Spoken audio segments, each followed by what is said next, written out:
Tonight we have live team coverage of Colorado burning. I want to start tonight with my co-anchor, Ann Trujillo, live in Colorado Springs. And a much different view of the fire tonight than we saw last night.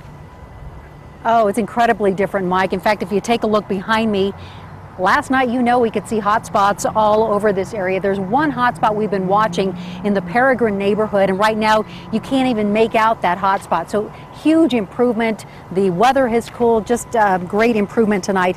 Now we're still talking more than 15,000 acres burned tonight, also 5% contained.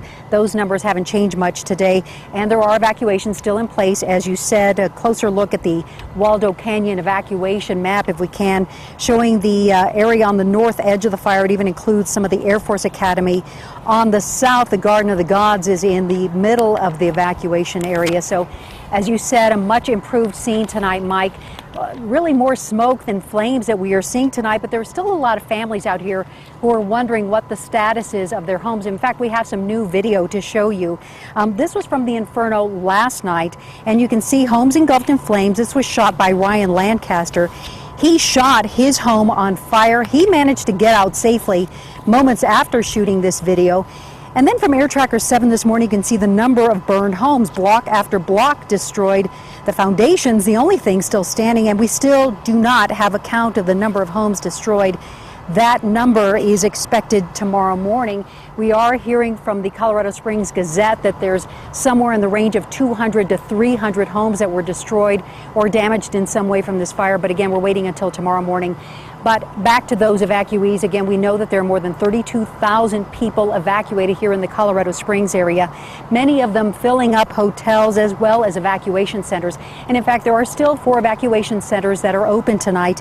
Those are at Lewis Palmer High School, Cheyenne Mountain High School, Southeast YMCA, and Summit Elementary School. That one is in Divide. And 7 News reporter Marshall Zellinger, he's live at Cheyenne Mountain High School tonight. And Marshall, you've been talking to evacuees. How crowded is it there?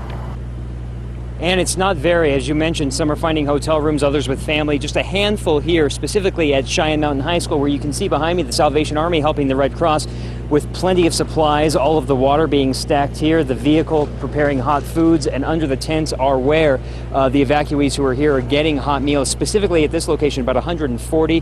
Between all of the evacuation centers, more than 400 residents. But not all evacuees are at the evacuation centers or the shelters. I was reunited with a woman we met on Monday who did not expect the flames to force her from her home. That's where our neighborhood is. You can't see it now because of all the smoke. Susan Richards had less than 30 minutes to evacuate her home near Blodgett Peak, in this neighborhood being threatened by spot fires. I never thought this would happen. I thought 2 ridges over, they'll contain it. 7 News was in her neighborhood Monday, the plume visible, but far enough away. Concerned, but not panicked. Less than 24 hours after telling us that, her oldest daughter snapped this photo as they evacuated. My younger daughter saw the flames first, and she started screaming, "We need to get out of here." You see the smoke flowing and the ashes falling. It was pretty scary. I wasn't panicked, but I was scared. To see the flames coming down Mount Blodgett, that was a little alarming to see. Al Beatty and his family have lived in this same neighborhood for 19 years.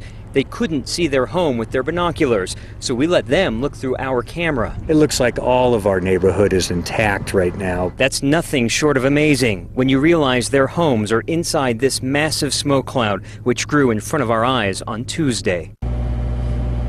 Susan and Al and the residents of the Mountain Shadows and Peregrine area are actually 15 miles north of where we are at this evacuation center. A lot of the evacuees here are from Green Mountain Falls, Cascade, Cristola. The place is on Highway 24 before it was closed, and there are plenty of supplies for any evacuee who wants to come here. Just look at the pallets upon pallets of water, and as we go this way real quickly, other pallets, Gatorade, Powerade, more water. There is plenty of supplies for people who are not able to go home and feed themselves or get anything of their own. There's plenty to go around. Reporting live, Marshall Zellinger, 7 News. And that is encouraging. And you talked about Blodgett Peak, and that is right behind me, and that is one of the areas that has been an area of concern today. And again, we can't really see any hot spots there. It looks like the one hot spot that we've been able to see tonight is again in that Peregrine area. Now, the governor keeping a close eye on this fire today. In fact, he addressed the state today. He had also talked to the president earlier today. They are working on an expedited presidential disaster declaration. in the wake of yesterday's explosive developments. We have seen good progress. I mean, as terrible a day as yesterday was, and I don't think anyone can remember a time where in a single day we had such a dramatic turn in events. Of course, FEMA is also monitoring the devastation from the Waldo fire. President Obama, we learned today that he will visit Colorado Springs on Friday so that he can come out here and see the damage for himself and talk to evacuees.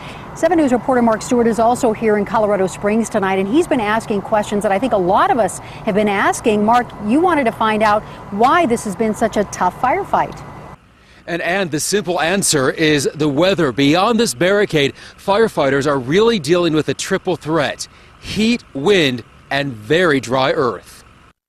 It's unreal. It's almost unreal. This firestorm wasn't imaginary. People were like driving crazy. The mountains surrounding Colorado Springs igniting in an instant. Police were like blocking off every exit. A backdrop that still has Katie Milton stunned. They go so fast. How did a fire that was 5,000 acres triple in size in just a matter of hours? The fire chief blames the wind. It pushes it. It pushes it. Typically, wildfires travel uphill. In this case, though, the wind is so strong it's pushing the flames down the mountain. It's very similar to what happens in Southern California. That was our biggest nightmare last night, hands down. In this fire, the winds are erratic, sending flames in many different directions. Firefighters are spending the night setting up natural barriers so the flames won't spread from home to home or tree to tree. People live here because of the breathtaking surroundings. They hope the nature that brings them so much joy doesn't take it away. It's very sad too, because I would like to visit some of these landmarks and see them, and they're going to be destroyed for years and years to come. As far as resources, the fire chief feels the region has what it needs. We did see some rain come through this region earlier tonight, but the fire chief says it's not even enough to make a dent. Live in Colorado Springs tonight, Mark Stewart, 7 News.